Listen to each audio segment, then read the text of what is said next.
thanks for coming out again. Just wrapping up Akron. Certainly very proud of our football team, the resiliency and the effort, and how well we played in the second half. And we needed that because we played it very poorly in the first half. And, we need to build on the performance in the second half and the momentum and the confidence. And that's going to have to carry over as we play a very good Miami team this week. Miami's a very talented team. I think the collection of the quarterback, the receivers are as good as anybody we've seen this year. The quarterback is certainly capable of taking in a team and carrying it on its back.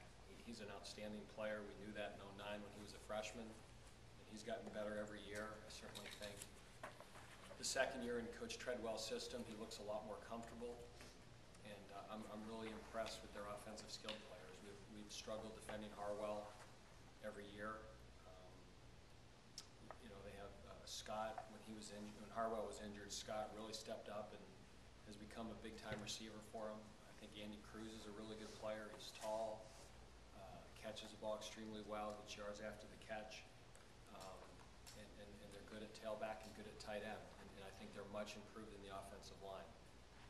Last year when we played them, they were a new staff and a new offense, trying to find their identity, and I think they've now found their identity, and they're very good. If you look at their numbers, if you take out the Ohio State, Boise, and Cincinnati games, they're averaging close to 500 yards and 40 points a game, which would put them tops in the conference. So our defense is a big challenge. They put stress on you every snap, and a lot of the stress is because of the quarterback, that he is a threat to run it as well as throw it. He's a very good runner, and he can really frustrate you because you can have everybody covered and get a good pass rush, and he can make a guy miss and take a well-defended play and make it a 15, 20, 30-yard play. And he's done that a lot this year, and he did it against us the last couple of years. Defensively, I think they've really simplified their scheme. They're very disciplined. They don't make mistakes getting lined up. I think they play very hard. I think they're very good up front. They're a defense that forces your offense to execute. They don't beat themselves. So we expect a great, very competitive football game. Obviously, it's very important for both teams with the goals of winning the MAC. And we're certainly excited to be home and hope we have a great crowd as we play our third home game this year. So if there's any questions.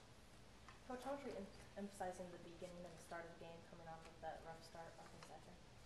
Well, and again, it's a lot of coach speak, but it's just, it always comes down to execution. The difference in the first half and the second half is, I think we executed better, especially on offense. We executed better on defense. We covered better. We allowed our pass rush to get there. And obviously, we emphasized the running game in the second half last week. We had some runs in the first half, and I think we got to give credit to Akron. They came out a lot different defensively than they had shown in the previous 5 games. And I also credit our offensive coaching staff because I thought they made the necessary adjustments at halftime and had a great second half plan, which obviously proved to be very important winning that football game. But you always want to get off to a good start, and we have struggled doing that this year. There's no question that, with the exception of probably the Rhode Island game, we have not got off to a real fast start on offense. And I think when that happens, the only thing you can do is keep practicing and working hard and try to really emphasize the execution aspect of what you're doing, and we'll continue to do that. You mentioned the week of the Toledo game. You guys had an outstanding week of practice. With Miami here at home, probably being your second largest rival, do you notice a difference in the attitude of the kids as they get ready for Miami? I would say this. I noticed a different attitude after the Rhode Island game, and I think, when you get into conference play in October, there's certainly a sense of urgency of the meaning of the game. That you can't predict the future, but you know if you don't take care of business, that you no longer control your destiny in terms of what your goals are. And right now, that we still control our destiny, as do a lot of teams in the league. And the second you take on a second conference loss, you've got to hope for other things to happen. And our football team realizes that. So they they knew the importance of last week's game. Is the rivalry important? Yes, but I think more importantly is it's a conference game in the East against a very good football team. Will you also talk a little bit about the value or the importance of this game, rather, because they're undefeated, you already have a loss in league play? Yeah, I mean, we don't, to me it's a little bit too early in the year to talk about standings. And a lot of things play out, and certainly the history of this league, you can go either way with it. But we know it's a MAC East Conference game, and we know that the second you lose one of those, you don't want to be in a position hoping this happens or that happens or this team beats that team. And I think our guys enjoy the feeling of winning. I think the last 2 weeks that's been a very good feeling, and I think with a football team, teams that win tend to get better because they're getting that positive reinforcement. You put all that work into it, you put all that effort, all that film study, all that practice, and then when you don't win, it's like there's no reward for it. And I think our players love that feeling in the locker room. And when you win, there's no question they have an extra bounce in their step at practice, and I think that allows you to even get better. So I think that's always the challenge, that when you're not playing well, if you're losing games, it becomes more challenging to get better because they're less excited to be at practice. And we're dealing with guys that are 18 to 22 years old, and they have other interests and other things you're competing for. And when you're winning and they're getting that positive reinforcement, now they end up spending more energy on film and spending more time watching film because they're getting positive feedback from it. So I think the Rhode Island win helped. I saw a risen commitment level last week, and I see even a better one this week. You talked about numbers offensively without the 3 games at Miami. Take those 3 games. How about their defense taking out those 3 games? What do you see when they're playing a comparative team from their defense? Well, I think you just look at the numbers and the points they've given up, and it's clearly, if you take out now certainly Akron's the exception. They certainly defended UMass and Southern Illinois. The Akron game was a trap meet. Okay, but those other 3 teams are 3 very good football teams. I mean, Cincinnati's a top 25 team, and Boise, if they're not ranked, top 25, I'm sure they're close. Ohio State's undefeated. So, I think our players know that they're not going to be intimidated walking into our stadium. And they've played against some very good football teams and good players just like we have.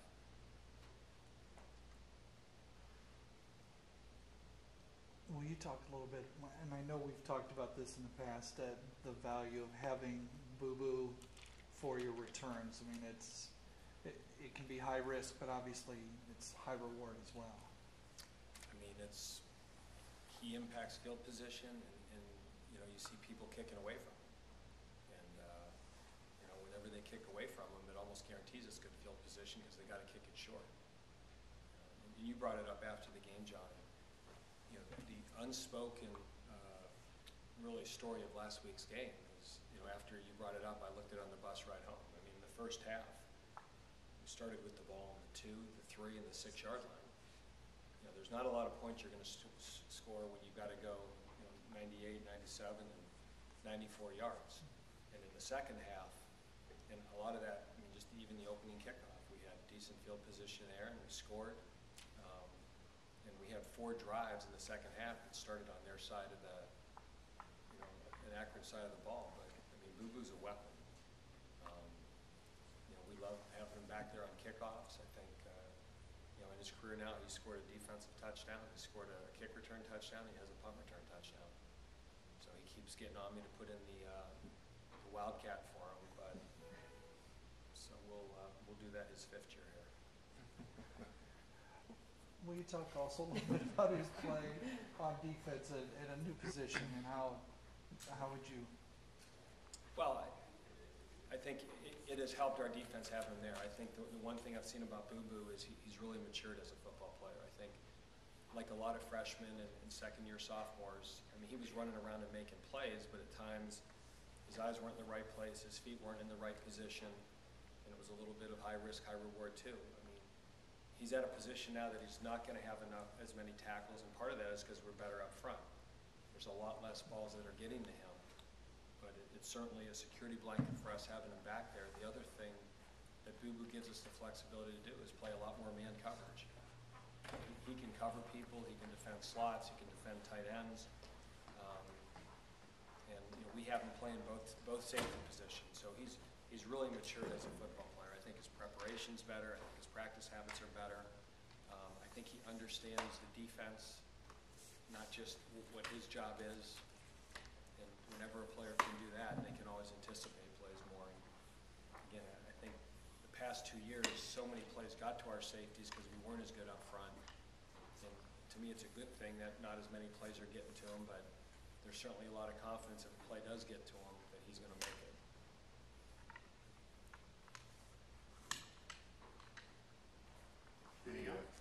The three-man rush, 8 drop work second half against Akron. Miami probably is reviewing that. Not to give anything away, but looking at Dicer, defensively, how are you going to prepare? I mean, you can speak in generalities. Coach Well, speak. when a quarterback is as experienced as he is, that is seeing every look like he has multiple times. I mean, he's thrown for over 10,000 yards. I don't know how many passes he's thrown. I mean, he's not a guy you're going to fold. So, obviously, like any quarterback, you got to show him different looks. The thing that's very scary about him is when you rush 3, if your nose guard and your 2 ends get too far dispersed, he'll just take off and run for 30, 40 yards. Last week, they had a really good running attack last week, and they had a heck of a tailback. The scary thing with Miami is they can go empty. They can have no backs in the backfield, and they're still a threat to run the football because of who he is. And they do a lot of really neat concepts that they'll have a pass built in with a run. So it'll be a pass, and there'll be receivers running routes, and yet they're blocking up front. They're not really protecting. They're blocking a run play. So they kind of give him the freedom that, hey, if a guy's open right away, take it. If everybody's spread out, it's kind of a pre-designed draw play. That they ran it against us last year very effectively. They've run it many times this year very effectively. That at times it looks like a pass, and it's actually a quarterback draw, and at times it'll look like a run, but really on defense, it's hard to be right. Because if you spread out with them, it ends up becoming a quarterback draw, and you pressure them, and you don't have people covered up. The ball comes out of his hands just like that before the lineman can even get down the field.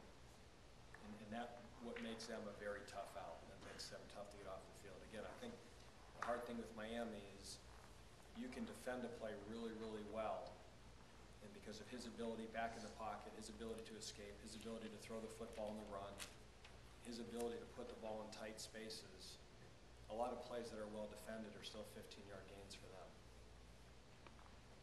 And again, I just see a whole different comfort level with him than I saw a year ago. He looks very, very comfortable in what they're doing. His decisions are immediate. He gets rid of the football quickly. You can be getting a decent pass rush, and it can be very frustrating because you're making progress, you feel you're getting back there, and before you get close, the ball's already gone. And I think he's got a really good rapport going right now with his wide receivers. He looks like a senior quarterback that's thrown the ball 4 years to Cruz, 3 years to Harwell, and 2 years to Scott. And their tight ends are athletic too. For our late arrivals, any questions? Probably addressed it. I know you won't put that on the. No, it was 75 was backed up, but It was backed up for them too. I came back farther distance. Okay, but I'm not the one in the press conference right now. Okay. We probably addressed the Miami whammy and years of No, and you're late, so I won't address it. Okay. We don't talk about that. I mean, it's just every game's its own game. So it's if you talk to our players about that, they probably couldn't even tell you what it is. Every year's a new year. Every game's a new game. We are aware of the fact that we have not had a lot of success against Miami at home, and certainly this team wants to change that. But we got to go out and execute. And, the defend a very good offense and attack a very good defense. That's it. Anything else? All right.